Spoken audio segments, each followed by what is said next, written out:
Well, hello and welcome. You are now listening and perhaps watching the Spark Your Creative podcast. And I am your host, Sharon Burton of Spark Your Creative Coaching. And I am continuing our new series, which we are looking at being creative over 40. And we're talking about different topics regarding creativity and being at midlife. And really finding ways to unleash and engage into a creative life, whether you have been a part of that world at an earlier age or a different stage of your life and you're just returning, or you're finding yourself saying, I really want to launch something new. The kids are out of the house. I want to really get involved with being a creative person. I want to learn the piano. I want to learn songwriting. I want to do art. I want to do whatever. And this is the series for you.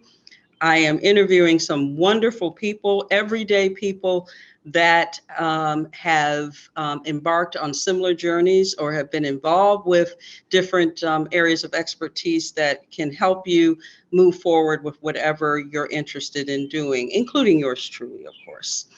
And today I have a wonderful person that's joining with me. I've been following her on Instagram. Actually, my sister turned me on to her first. And I was like, I like what she's doing. I've been to a couple of her workshops on Zoom, her virtual workshops, and she is now working with people in midlife. And I thought she'd be perfect for the topic that we're discussing today. And her name is Christina Smith. And I'm going to tell you a little bit about her. She is a life coach specializing in confidence in midlife women, can finally truly like themselves. I understand that, and how they show up for themselves and their relationships. She's helped people move through tough transitions in coaching and with her book, Inviting Shift. I have to get that book, by the way. I need to do that. Christina is also the host of the Inviting Shift podcast, a place to embrace your authenticity and truth with confidence.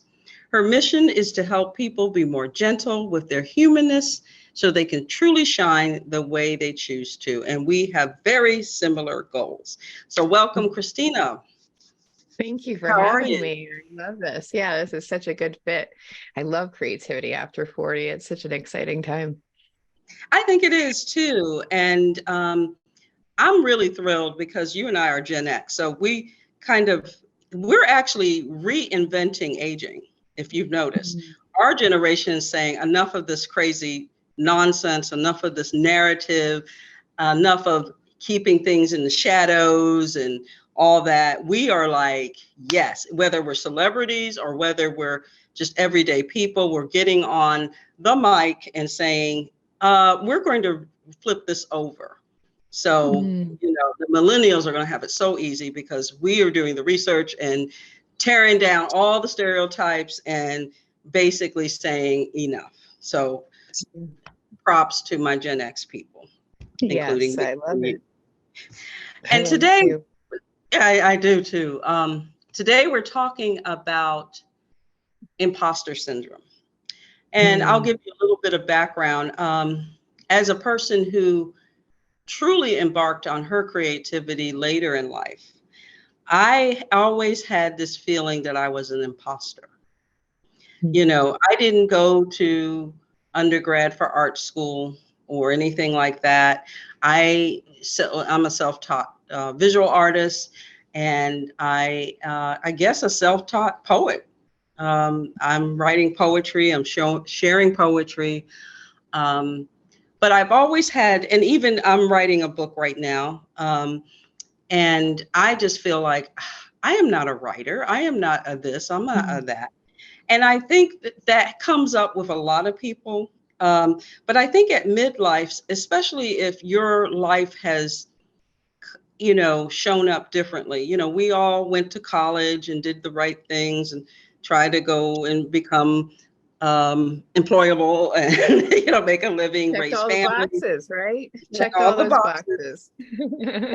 and particularly, coming up in the 80s, the late 80s, graduating from high school, and the narrative was not creativity. It was not, it was like a nice thing to do, but it was not what our parents and people, at least for me, really pushed me to do. So if you talk to me about my professional career, I mean, I can talk about that with a sense of, ownership. And yes, I have a bachelor's degree in business administration and a master's in public administration. I've done this, that, and the other. But when you talk about this other stuff, you're kind of like, oh, you're an artist. Yeah, I'm owning that much more now. But the writing is really different for me. And I noticed some of the people I've coached have kind of like, they didn't want to put that label on themselves. They didn't want to say, oh yeah, I'm a writer, I'm an artist, I'm a this. And I'm like, you are. And that's part of what I do, is helping people, much like you, gain the confidence and identify themselves as a creative person. So I wanted to have you here to talk a little bit about that. And so I thought we could start off with, what is your definition of imposter syndrome? Imposter syndrome. Well, let's talk about can I first talk about when it comes up? It comes up because Sure. we're learning something new. That's Mm-hmm. that's that's all it is usually. Whenever we're learning something new, this idea comes in, right? It's this negative self-talk all of a sudden coming and rising up in us going, I don't know if you can do this. So to me, the imposter syndrome is nothing more than our inner critic trying to keep us really safe. And I don't see the inner critic as something that's bad. I always look at her like she's my Grammy or something, right? She's this old woman who just wants to keep us so safe, would wrap us in bubble wrap if she could, right? But that's what keeps us small. And in this case, that's what can keep us from feeling like, oh, I want to be creative. And I don't know if I can. I'm not an artist, right? Because that Gen X version was the way we were raised is if you're not making money at it, you're not that thing, right? You have to make the money. If you sell paintings, then you're an artist, not if you actually do the painting, which is crazy because I could be a gardener and I can own Right. that. But when it comes to creative, bigger creative things, we can get really scary. Or anything, even if we're trying to change jobs, or maybe you were a stay-at-home mom and now you're in midlife and you're like, I want to go volunteer, whether that's creative or something you used to do. It can feel very, very scary. And so when we start doing it, it feels like we're imitating something, right? We're not really that thing. We're just kind of faking it till we make it. And that's the kind of energy that I get with imposter syndrome. So I chase my clients away from these words because I think just saying the words imposter, I have imposter syndrome, we're validating the fact that that's okay. It's a real thing and I can't get past this. If everyone gets imposter syndrome, then it must mean that I can't do anything about this. And we certainly can do something about it. But I Mm-hmm. really just see it as it's that inner critic going, hey, you're taking a risk here. What if you fail? What if you're not as good as that person? Oh, you don't have the same grace or eye or whatever it is that hearing for music, you don't have any of those things, so you possibly couldn't become a great musician. And we know that that's wrong because we've all seen The Voice and all these other shows, and there's people who are deaf that are singing. Yep. So I'm sure that they all had to go through their own imposter syndrome and all of that, negative self-talk that's coming from that inner critic that's gone wild. And we can either feed that or we can start asking ourselves what the actual truth is. I love that. I love that.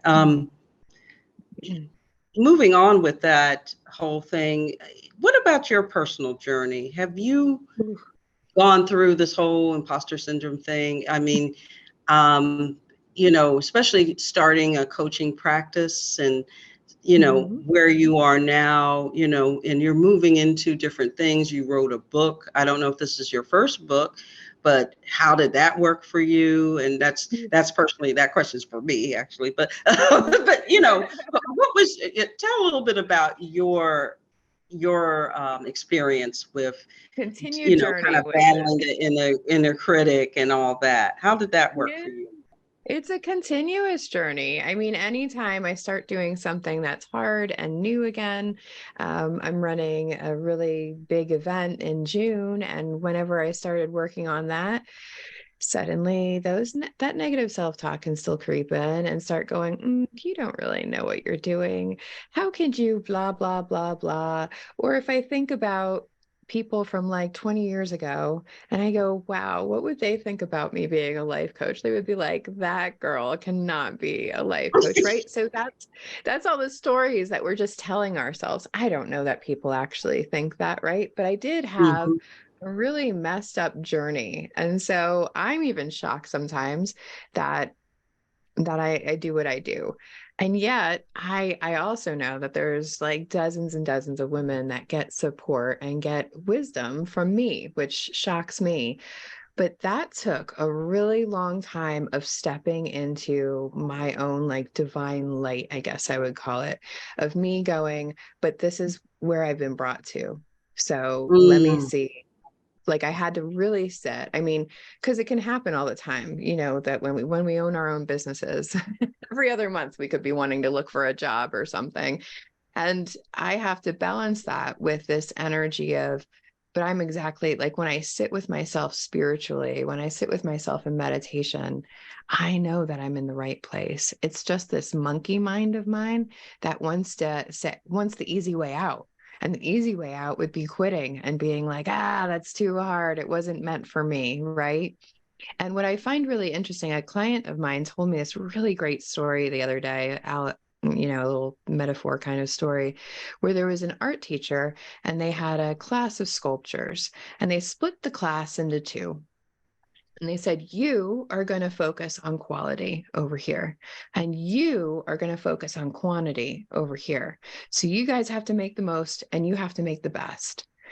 Well, at the end of the day, what happened was the people who had to do the best quality were so stifled thinking like having all these huge expectations about what it would look like and how they would approach it and everything, and the people who were just doing the thing ended up having pieces that were much, much more beautiful than the ones who were focused on quality because they just kept doing it. And every time they did another reiteration of it, it got a little better and a little better and a little better and a little better. And that's what I've learned how to get through imposter syndrome. It's like, stop thinking so damn much about it and just do it. And frankly, I didn't start painting until I was almost 40 because I had really terrible art teachers. And so I always thought like, I'm not creative. I can't figure this Yeah. stuff out. And so it was, and I had bought all the painting supplies and they were sitting Mm. there for like a year. I was staring at them a year. And then a friend of mine came over and was like, Christina, what's wrong with you? She just starts unwrapping canvases and throwing paint on the canvas. She's like, it's just about mixing the colors. Why are you making this so hard? But because I had in my mind that if I was going to paint something, it had to be productive, meaning I had to like hang it on a wall and it had to be something really beautiful. But that whole thing just stifled the process. It's really just about, I have beautiful things that I hang in my home now that I've created, but that's because I had to go through that process of like, just do the thing, do the thing, do the thing. Because when we're children, we have no problem learning that way. I mean, how many times does a child have to tie the shoes before they actually get it right? And they just keep trying because kids are curious and they don't have an expectation of, I should get this on the first time. That when I show up, I have to be the best coach. I have to be the best whatever, because that expectation is what stifles us, right? And especially when we're talking about creativity, like the Mhm. best pieces I've created were by accident. Mhm. Mhm. My favorite pieces didn't start with a vision of how it ended up. It was I allowed the process to work through me. And that's what I Mm, think we need to remember with imposter syndrome is we just do the damn thing. Not yeah. everything's going to turn out right. And that's okay. Like that's part of it. Nobody becomes a master without failing how many times, right? And so we just keep doing it. We just keep doing it. And that's really how I moved through imposter syndrome. I mean, I have some other ways too, but that's what I've gotten the theme in my mind that if we just keep repeating it over and over again, it helps. Okay. Well, that kind of leads me to my next question because you kind of answered one of the other questions indirectly. But I think people over 40, because of the way we came up, it's a very natural thing for us. So um, I do want to say to the listeners and to those who are watching, it's not like, oh, it's just for, people in our age group. No, everybody experiences it in some form or fashion. But because of some of the ways I think our generation was socialized, we may feel it more. We may have received it more from people that we trusted. You had mentioned art class, and a lot of people had bad experiences, just like people had bad experiences with gym, during our generation. A lot of people learning had bad experiences in art class, where an art teacher or someone that they trusted didn't say, didn't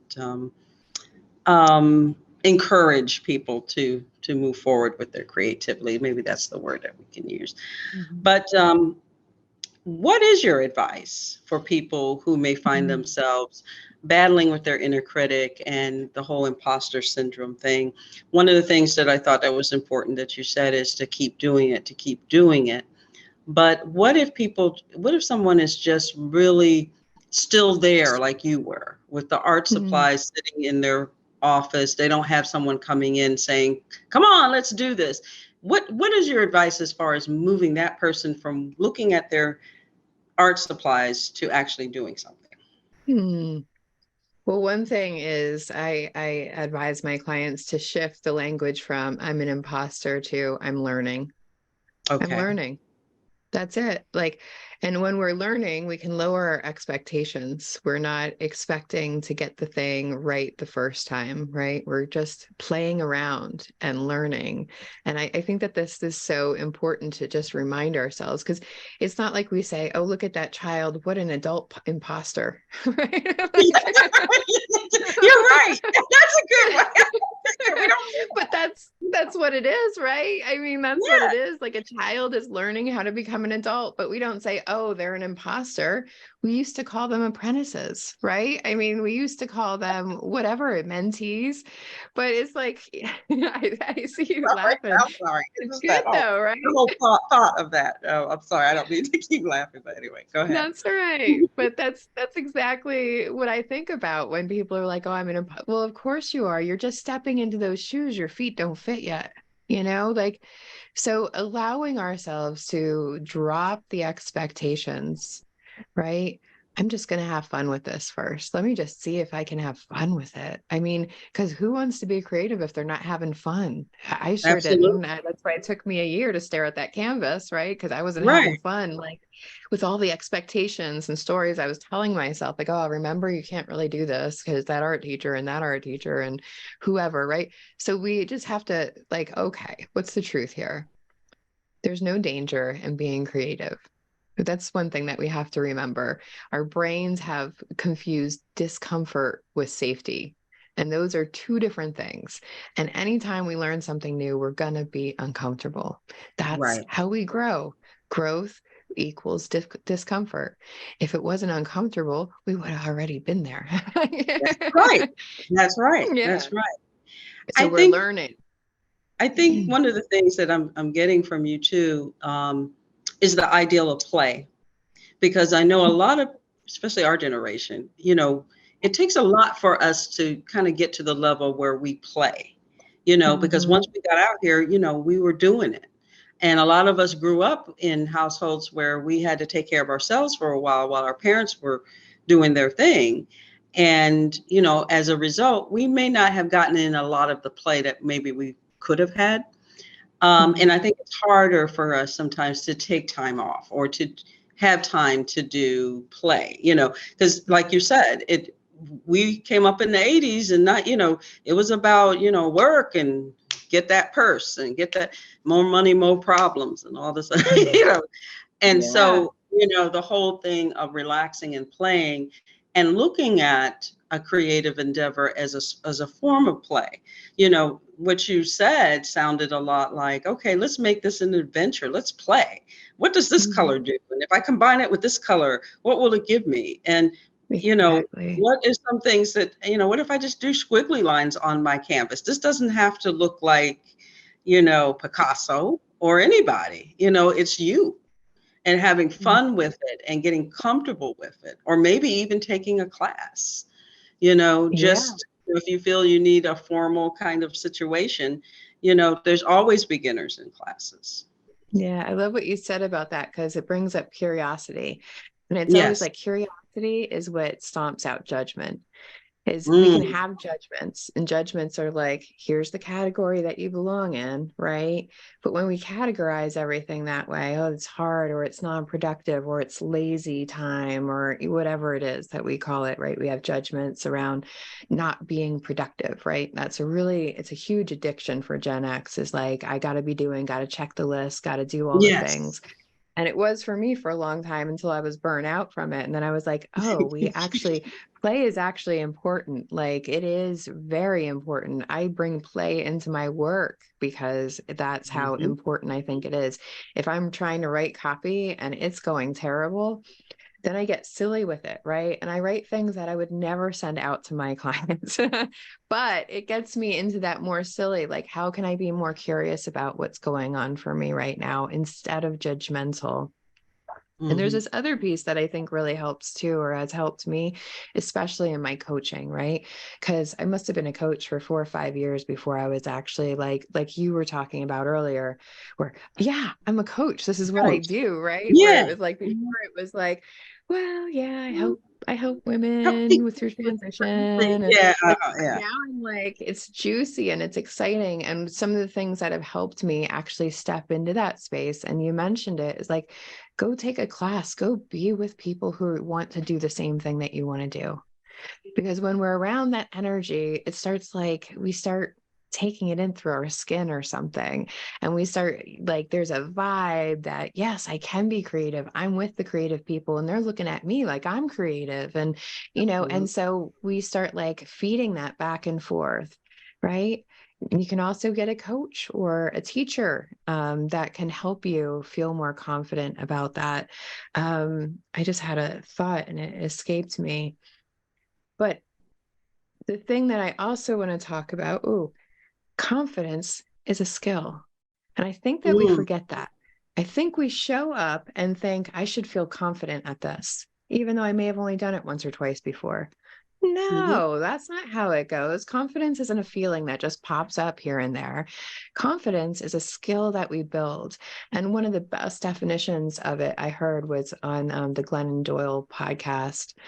And it was that confidence is simply showing up, knowing that you might get it wrong. That's Mm. it. And being comfortable with the idea that, I'm going to get it wrong sometimes. I'm going to pick myself back up. I'm going to get over it, right? I'm going to start another canvas. I'm going to paint over that old canvas, whatever it is. I'm going to go try and learn that song again. I'm going to go get help. That's all confidence is.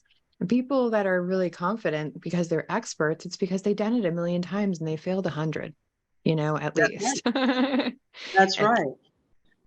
And yeah. even when we are, if we ended up doing a different profession than our creative profession, you Mhm. know, we had start out learning too. We might have been Mhm. younger, you know, but we didn't step into those roles or whatever role that we ended up doing, knowing everything and being confident about those things. We had to learn on the job. Some of us, yours truly included, were thrown into jobs and was like, well, this is what you do. And people went away and, there was no formal training process. So we had to learn on the fly. And it's more or less saying, allowing ourselves to be a beginner again. And Mhm. knowing that there is no high stakes in that.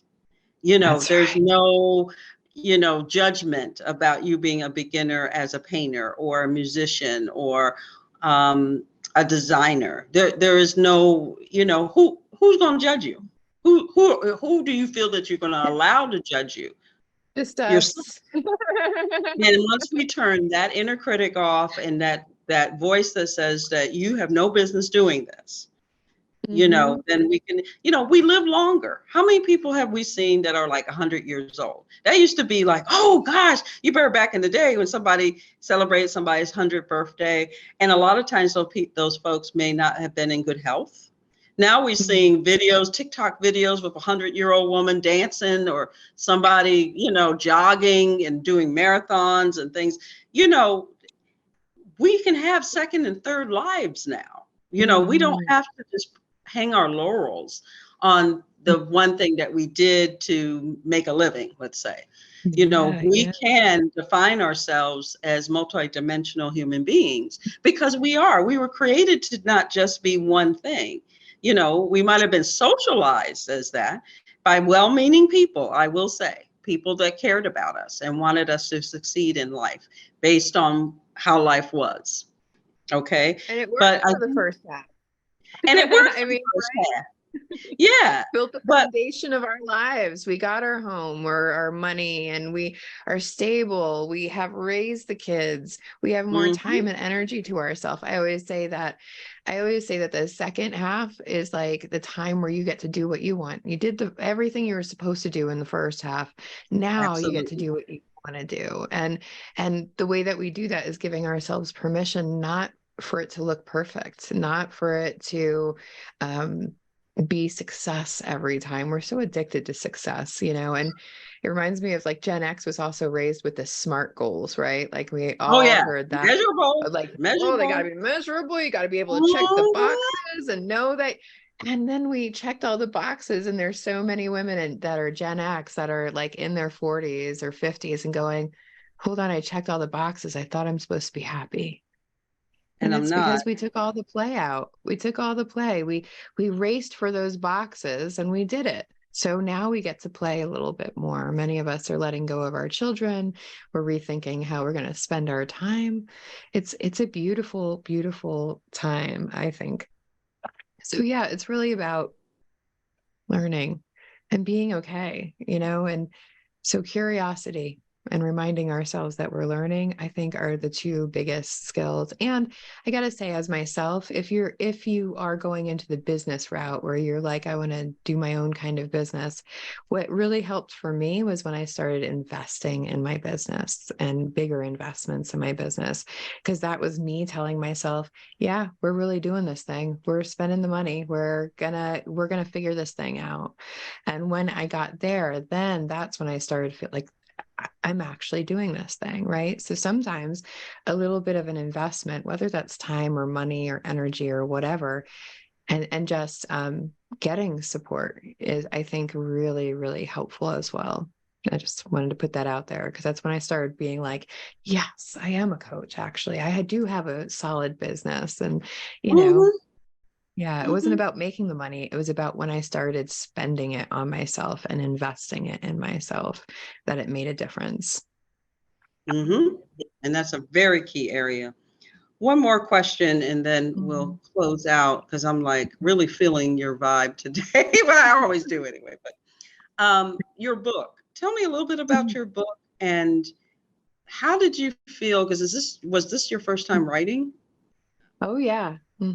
Writing a Okay. book. Yeah. So tell me a little bit about that experience and first tell me about what the book is about, and then tell Mhm. me a little bit about your experience, if you had an imposter or inner critic experience writing that book. Oh yeah. Oh yeah. And I often try to fight my inner critic by just hurrying up and getting the damn thing done. So It is a great book. The reason I wrote it was because I started off as a health coach, and Mhm. women would come to me and they would know exactly what they needed to do in order to make a huge transition. They just weren't able to do it. So there's this emotional part, and then there's this like logical part. So the logical part, most of us know, drink the water, eat more greens. You know, Mhm. we know All how of, to be yeah. healthy, Mhm. right? Like, we know, we're just not doing it. But there's this emotional piece. So inviting shift is about the 5 stages of shift and what it means to actually go through that cycle of shift. And we could have a million shifts going on at one time, but shift becomes an acronym, and everybody is like, the S phase is a little confusing. The H phase, okay, maybe I need to ground in myself. The I phase, we love it. That's the aha, the I got it. And we're like, yes, I know what I need to do. And I know how I'm going to move forward. And we get all excited. We set that resolution or whatever that we're going to commit to ourselves. And then comes the F stage. So appropriately named, because it is fear or fortitude or whatever F word you want to use, because it stinks. It stinks. That's Okay. where we have to start putting, the rubber on the road, I guess they would say. That's where the conflict starts coming up. I really want to be healthier, and I want to eat 6 chocolate cupcakes for breakfast. And I really want to go out for that walk, but it's, a little chilly, and it seems like a lot of work. Like, all of those conflicts come up. And so it's a book that helps you move through the stages without constantly hitting our head on the wall. And it Mhm. gives a lot of really basic personal growth foundations so that you kind of understand yourself more and how our brains work. Mhm. So yeah, that's that book. How did I feel? So again, whew, I'm more of a less of a procrastinator. Once I make an idea, I just kind of shove off with it, and I do it at high speed because I'm Gen X and I know how to get to a SMART goal, right? I know how to get to that SMART goal. You set really strict guidelines and deadlines, and you get there and you just keep pushing. And so I did it that way. So Uh-huh. could it be written? Absolutely. I think the information in there is really great. I wish I would have taken more time with it, but I think Richard Branson's the one who said, if you're not embarrassed of your first release, you have released too late. Mm. I think I've heard that before. And you Yeah, know you've what? released it. I'm part of Gen X, definitely, and I didn't inherit that go get them. It's taken me a couple years to get this book together and out of the way, but it's also different times than what it used to be. So there's that. Yeah. Um, I had less of an expectation, I'd say. I like dropped my expectations, and it was like, I want it to be good. I want all the information to be in there. I want there to be great stories. I want people to like have tangible things that they can actually go do to shift and into then, the next yeah. thing. So the information is, I'm like, I don't want to tear up my own book. It's great. Yeah. When did it And come out? When did that book come out? 2016 or 17, I think. Okay, pre-pandemic. Yeah, different. Yeah. So it was good. It was, for me, it was helpful because I got it out. And that to me was more important than I could spend years making it perfect, right? I mean, because Yes. perfect moving target. We always like, whenever it's perfect, we're like, oh, but just a little Oh, bit more a little bit detail, more. just a little bit more, right? And so we can always do that. So for me, sometimes two ways that I know that I get through imposter syndrome is that, let me just get through the first version, right? Let me just get through the first version and get it out there so that I can then go back and go, okay, what did I learn? And Yes. because I'm okay with learning. The other way is teach somebody else what you know. Yes. Yeah. That helps me feel confident all the time, because I'm like, oh, it's no problem, that hard thing I did. Let me show you how. Right? And all of a sudden I become like the magical expert. But those are the things that help me feel confident, when other people are like, when I can share what I know with somebody else. And when I just say, Christina, stop overthinking the damn thing and just get Mhm. it And out just there. do it. And just do it. Mhm. And I Mhm. think that's what I had to do. I had to kind of get over myself in some ways. And also, I have to admit the pandemic changed how I was going to approach it, because sometimes you're going to approach it one way, and then you have to read the room. If I figured people aren't into anything that's going to be super psychological and researchy Written with above their this, head. at this time. They just want to feel lighter, because Mm. we're in heavier times. So Mm. I had to restructure it. And once I did, I'm much more, there's that word again, confident in how I'm delivering it. But that was interesting. And I appreciate you answering that Yeah, question. I just want to say one more thing to that. Like, the Sure. most important thing is to sit into your own knowing about it. So what I'm Yes. hearing from you is I did a lot of work and I was going to do the thing, and then I had to sit. And so this big event that I was going to do, I was going to do it way back in March. And one of my friends was like, Christina, and it felt heavy. And I was like, Yeah. I've done this before. Like, why is this feeling so heavy? And she was like, why don't you just push it out 3 months and give yourself extra time so that you can put extra love and affection into it and make sure Mhm. that you're really having the event that you want. If you're going to put all that work in anyway, you could put that extra 10% in and make sure that you are getting exactly what you want out of it.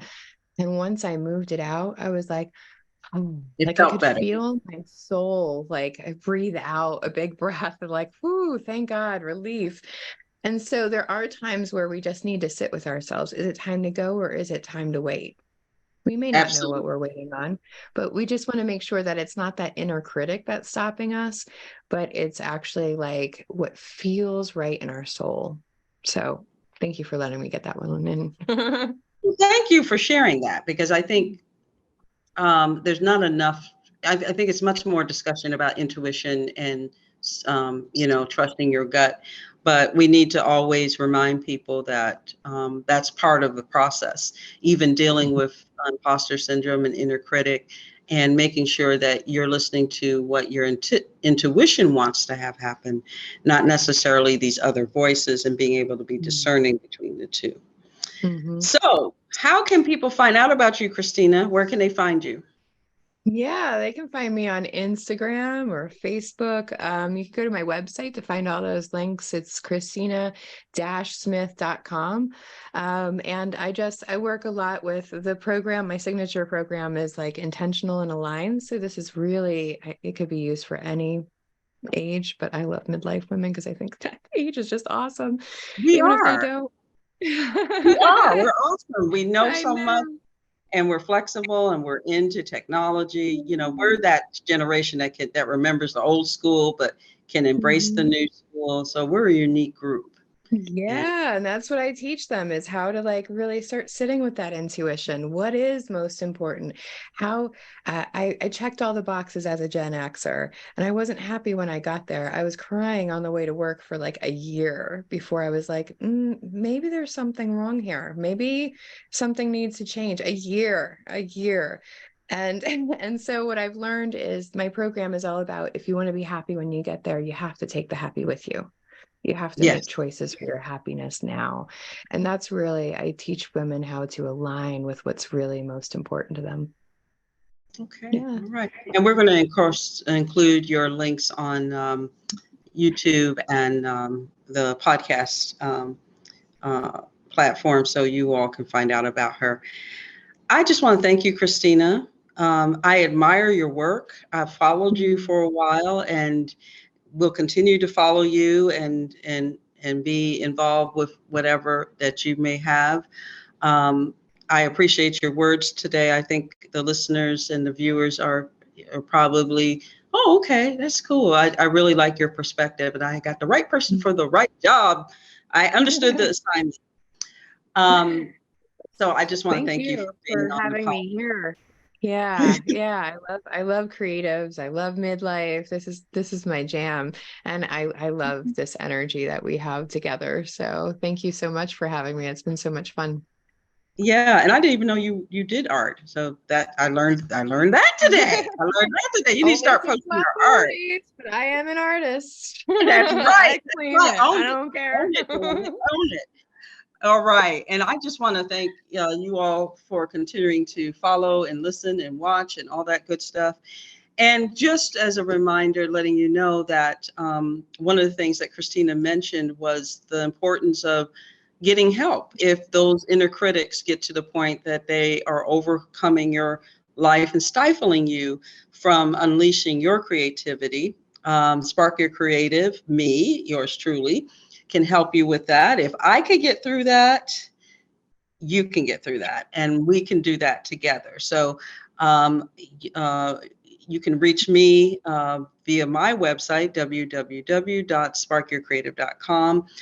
I am on all the social media platforms, and I really look forward to working with you if you want to find a way to move past those inner critics and those messages that say that you can't do those things. Because if we can do it, you can do it. And we're not celebrities, we're not millionaires, we're not this or that. We're just regular people doing what we want to do, and moving towards a more joyful, holistic life. So thank you all for listening, and look forward to the next episode. Take care. Bye.